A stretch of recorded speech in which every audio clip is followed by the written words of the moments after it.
What is up, everybody? Solomon here. I hope you guys are all having a fantastic day.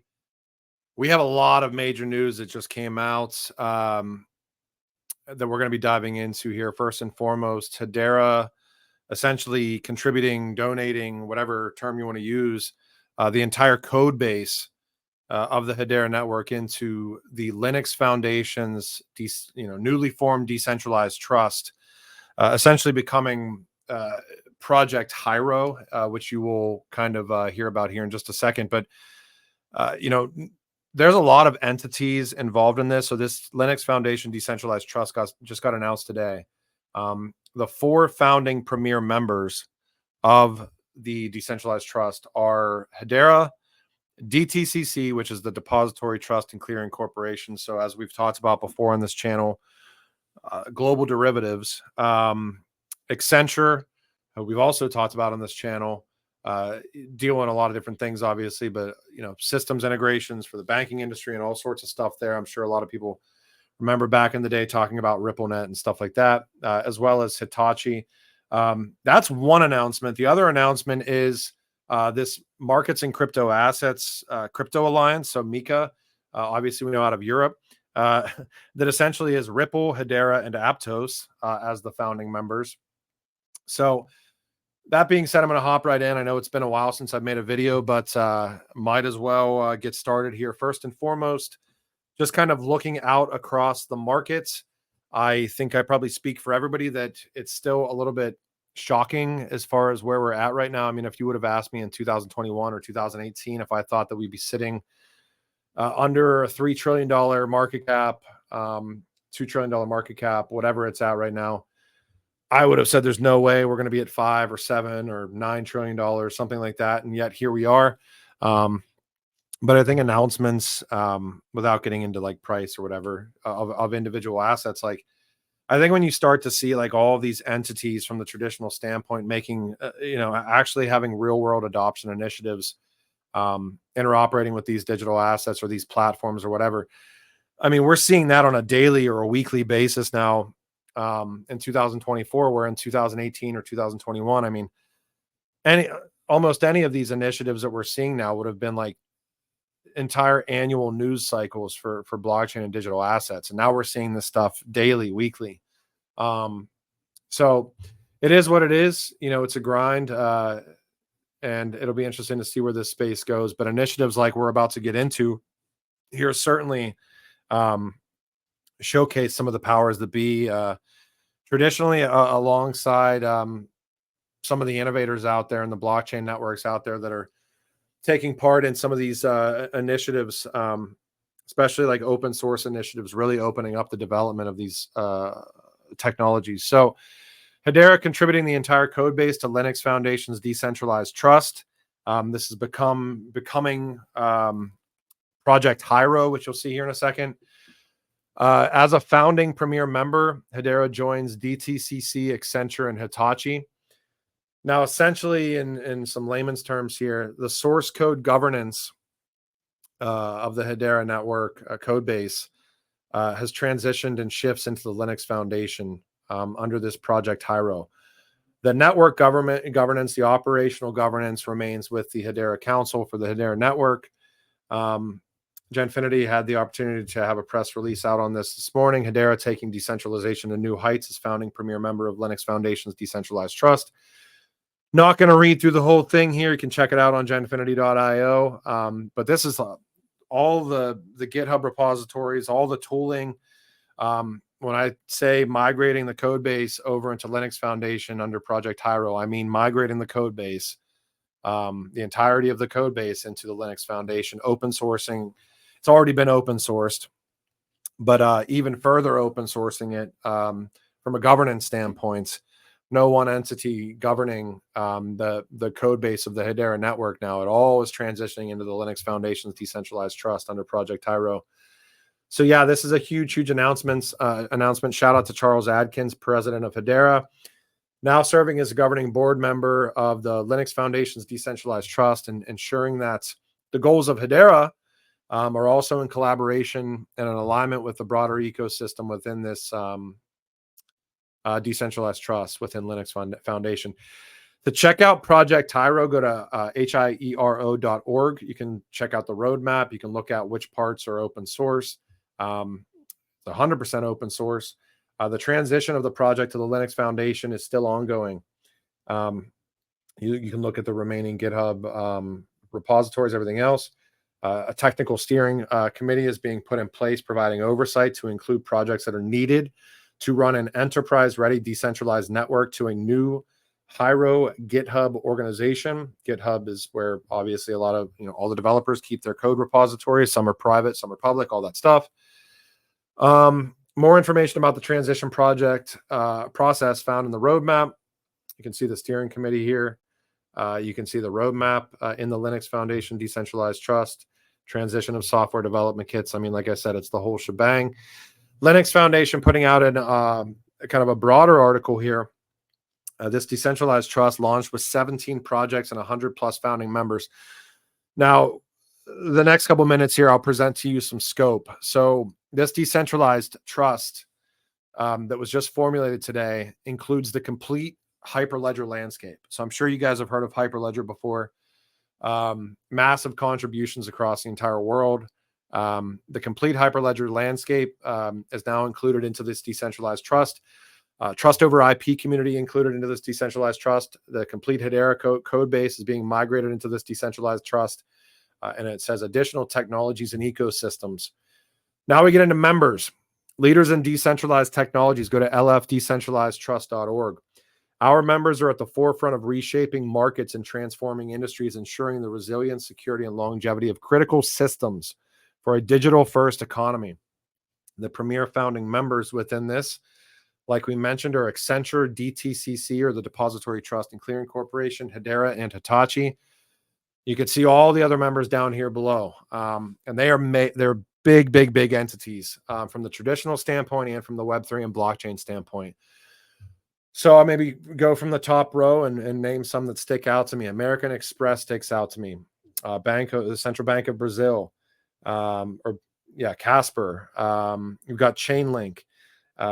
You've got China Systems, Citi or Citibank, Consensus. You have Deloitte. You have Digital Asset. You have Energy Web. You have Filecoin. You have Fujitsu, Hashgraph, Hedera, Hawaii, IBM, Infosys. God, some of these names I haven't seen for years, doing some of the old school research. You have input output. So IOHK, you've got the Cardano ecosystem represented. You have R3, you've got Oracle, you have Polygon, you have Ripple, you have Siemens, you have Soromitsu, you have Deutsche Telekom, you have Tata Consultancy Services, you have Validation Cloud, you have Visa, you have Walmart, you have OneChain, you have Wipro. So, I mean, if you want to look at where, open source contributions and development is going towards and what technologies are being placed in the hands of all these entities, traditional and Web3 alike, and where this industry is going. I mean, these are the perfect types of initiatives. Well, Linux in and of itself is probably the biggest global, arguably the biggest open source community there is. But then you look at this decentralized trust that's kind of certainly about digitization and future readiness and adoption of this technology. I mean, right here, it says the adoption of decentralized infrastructure is at an inflection point. Okay. So like this is talking directly about tokenization. It's talking about on-chain economies, the leading financial institutions globally. You've got quotes from Chainlink. You've got global head of technology research and innovation at DTCC, who runs the derivatives markets globally. Quoting within here, technology lead at Accenture. These are just the mega type of collaboration, open source, decentralized collaborative initiatives that are going to be literally reshaping the globe. I mean, there's no real other way to put it. And these are all the players that are taking part. I mean, let alone the fact that we have another announcement coming out today that ties, Ripple and Hedera together once again. Did not know about this one at all. This is MiCA Crypto Alliance, Markets and Crypto Assets. So we're dealing with Europe here. I'm going to give a huge shout out to, it looks like Paolo Tasca and the DLT Science Foundation, which is DLT Science Foundation is one of Hedera's funding arms. or the Hedera network ecosystems funding arms. But Paolo kind of sits at the head of the DLT Science Foundation. Paolo has arguably probably the most impressive crypto resume that I've ever seen. I've interviewed him before. I've talked about him before. One of the co-founders of Quant, multiple central bank advisory positions within CBDCs and stablecoins and digitization efforts, tie-ins with Ripple, tie-ins with, I believe, just bunch of blockchain companies, everything. But he is sitting at the head of the DLT Science Foundation. So I've got to wonder if he made some of these relationships happen. But the founding members of this MiCA Crypto Alliance, again, Hedera, Ripple, and Aptos. And I believe, and correct me if I'm wrong in the comments here, but Ripple has been working alongside Aptos for, I think Hedera has been working alongside Aptos too. I want to say Ripple and the EVM stuff has tied in Aptos. I could be wrong there. But again, this is just interesting. I mean, we see Ripple join the Decentralized Recovery Alliance, which is not a Hedera initiative, but it's a, Lehman Baird obviously started that initiative. And you've got the HBAR Foundation and Hedera and Hashgraph and all these builders in Hedera like Hashpack and Bank Social. And I'm going to forget because there's just too many of them. You've got Ripple, you've got Casper, Constellation, Algorand, XRPL Labs, and Vita. So Decentralized Recovery Alliance is an open standards initiative that, working to kind of drive forward key store recovery of your crypto wallets and assets and making them transferable and easy to use and kind of all under the pretense that it has to be like stupid simple. And there's so many different things involved with DREC. And then you take it a step further and, I remember doing a research video back in the day of Ripple, and I think it was Lipus Advisors and Hedera in this kind of stablecoin document that was a PDF that we find, and there's all sorts of stuff there. And I think it's how we've, I found that through MTech's, shout out to MTech, by the way. MTech just got funding from Accenture. MTech has their stablecoin studio, I believe, is built on Hedera technology. But that, that Hedera and Hedera Consensus Service was on MTech's platform, ISO 20022 compliant. That doesn't mean HBAR is ISO 20022 compliant. There's no crypto compliant ISO 20022 coin. And then to take it a step further, and I think we had James Wallace, and I think it was Mickey B. Fresh from the XRP community when we did a space like a year ago, even bringing up that like Toko and DLA Piper and James Wallace from Ripple talking about Toko and DLA Piper and real estate tokenization. And man, there's been so many tie-ins between Hedera and Ripple for a couple of years now. And it's just really interesting to see those continuing. And then you tie in IOHK and, all these different things with the DREC. I mean, there's all sorts of stuff going on behind the scenes, I'm sure. And it's interesting because, I'm totally shotgunning stuff now, but I think one shift that I've 100% seen over the past year to year and a half that we were seeing with the traditional incumbents in 2018, 2019, 2020 is there was like a ton of mergers and acquisitions, a ton of partnerships between like fintechs and even like the banking industry. And all these big powerhouse entities were just partnering or acquiring or merging certain branches or whatever, whatever it was. And over the past year and a half, we've really started to see a lot more collaboration between blockchain specific entities that have been around for a handful of years. Notably, thinking about Hedera and Ripple, and now we're seeing like IOHK and Algorand and Constellation joining. I mean, even just DREC alone is like an initiative that you're seeing a lot of collaboration for open standards.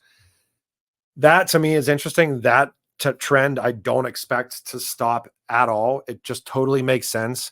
I think this narrative of like one coin or one chain or one whatever to rule them all is just totally acidine. When we think about the way adoption and the way that adoption is actually going to occur, these networks are 100% going to have to interoperate in ways that make sense, because these institutions traditionally are going to have to interoperate in ways that make sense as everybody digitizes. So that to me has been really interesting. On the Ripple note, David Schwartz has a space for programmability and EVM capabilities on the XRP ledger next Wednesday. So certainly check that out. I know that's been a really hot topic in the XRP ledger community recently. Constellation Network, who Genfinity, I know this isn't a Genfinity video and there's lots of media relationships here, but Constellation, their hackathon just ended. I really think their metagraph capabilities are super interesting. The judging aspects are going to be going through for tooling as well as metagraphs soon. So I'm pretty sure I'll probably be hosting some Twitter spaces with some of the builders for what they've built as far as the hackathon and some of the winners and stuff like that. So I'm looking forward to that. XDC Network will be launching XDC 2.0 very soon. So a lot of similarities to what we hear across a lot of these other kind of high utility enterprise driven ecosystems, with subnet capabilities and auditability and all the things and the provenance aspects that a lot of these institutions want. I am almost positive that I'm doing a space with probably a lot of XTC builders and community and stuff like that, probably in early October. So really looking forward to that as well. Trump's crypto platform, World Liberty Financial, all you need to know. I guess we'll be finding that out. Maybe by the time this video gets published, we'll find that out as well. And it's just pretty interesting. I do want to give a shout out to Aleph Zero and the ecosystem as well. Their governance aspects have been going live over the past handful of weeks here. I mean, it's actual on-chain governance, like literally voting on capping supply of the token and voting mechanisms and all the other stuff that comes along with decentralizing a network and putting the power back into the hands of the people. So that's been really cool to witness. And their EVM bridge actually also went live too, which essentially, I mean, no, not getting into token speculation at all, but just purely technology speculation and looking at what their capabilities are going to be since they have EVM live now, or if they can interoperate with any EVM chain, and you can bridge A0 over and essentially shield development or shield portions of whatever you're doing. Like builders on Ethereum and any EVM chain will now have the capability to literally almost like you're just using as a gas transaction to shield portions of code or shield whatever. I mean, I would strongly suggest to look into the technological capabilities of what that alone kind of represents with what those guys are building. But I wanted to kind of focus on one of the builders within Aleph Zero. We don't have a direct relationship with Pangea, but I love talking to Kieran from Pangea, and we talk about like the original ethos of the internet, and how like the platformification of like the internet has basically like almost eliminated creativity and has basically become one giant advertisement. This guy has some really interesting thought processes, and I just wanted to play this video as we kind of close out here. So I'll go from there. The internet today is that the internet is slowly becoming so that everything is an advert. And like, on the US dollar, it says in God we trust. Well, kind of crypto is like in hype we trust. Every piece of crypto content is an advert for this hype. And that's the point of Pangea, is that we're creating this space for the community to come and do something different. That means that we can actually structure the network, not by some kind of dopamine-infused gambling ritual. We can actually show people content that's relevant, that enriches them, that empowers them, that informs them. That's set by the journalists, the creators, the musicians out there who decide where they want to place their content and how they want to structure their content. We can start using terms that have been forgotten. Remember information superhighway? People don't even say World Wide Web anymore, indicating it's a web of information. We keep pushing back against the powers of centralized control, and centralized control keeps getting back in there. Like the original internet was set up by a bunch of guys who were basically radio hams, and then over time the forces of money have kind of got into it. And it's happened with blockchain as well. Like, you always talk to me about how blockchain was created in 2008 as a kind of response to the problems of collateralized debt obligations masquerading as money, and that we needed to have money that had real value. Every single company that's got blockchain technology just wants to use it to support the existing financial architecture of the world. We want to go and like partner WorldCom or the IMF, or I don't know, like, wouldn't it be fantastic? And it's strange. There's juice in the tank to really disrupt centralized systems of power, and the way to do that is through not being such a hippie that you ignore the money, which is kind of what the original internet crowd did and said, well, actually, how do we apply decentralization to money? I think we're in the perfect situation to do that. I hope you guys enjoyed this video. I know it's been a long time since I've done one. I think we've seen way too many real world initiatives as far as adoption are concerned across the entire blockchain landscape over the past year, especially. And yeah, I mean, I think this MiCA crypto alliance between Aptos, Ripple, Hedera is interesting. I certainly think Hedera contributing their entire code base or the entire code base of the network into the Linux Foundation's decentralized trust under this new project Hyro is massively interesting. I mean, I can't even we look back at some of the stuff. I'm gonna just rant, Scott. I gotta end this. I mean, I can remember looking back and finding some of the content back in the day between I always been mispronounced, but Nasha, and you guys probably remember Ripple at the base of the payment stack, period, at the base of the payment stack. And then even DTCC stuff earlier on. I mean, I'm sure we all remember Project Ion and Project Whitney, and then Accenture and what some of these banking entities have kind of said, but you really had to look for PDFs and do deep dives to find any of this stuff.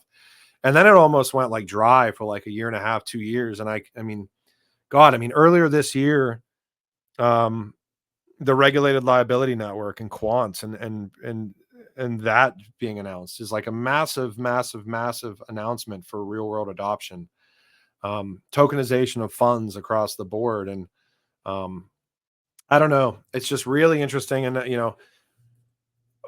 I think that this certainly paints a picture of how much stuff is going on behind the scenes, number one, but it's cool to see this stuff actually come to fruition and these entities kind of taking part, and these kind of open source initiatives, and the Hedera Codebase, this essentially, from what I was reading, and I should give a shout out here to,